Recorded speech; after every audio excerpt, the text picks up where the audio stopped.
ফাঁসিৰ আগত ডাইৰেক্টত কেক এটা দিছে কেকটো দিয়াৰ পিছত যে আজি বিয়া হ'ব চাইটা বাৰু five years to মানে 5 দিন লাগিছে তিনি মাহ আগত ভাবি আছিলোঁ 30 দিন আছে এতিয়া একদিনো লাগিছে তেওঁৰ ভিডিঅ' বহুত আছে ন আৰু ডাঙৰ হৈ গৈছে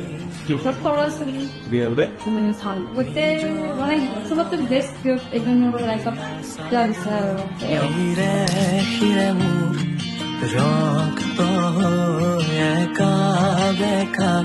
জীবন পথৰ সান্তনা তুমি মন ৰোদালি আহে গাঁৱৰ ফালি বৰষাৰ শেষত সেয়া তুমি নেকি তুমি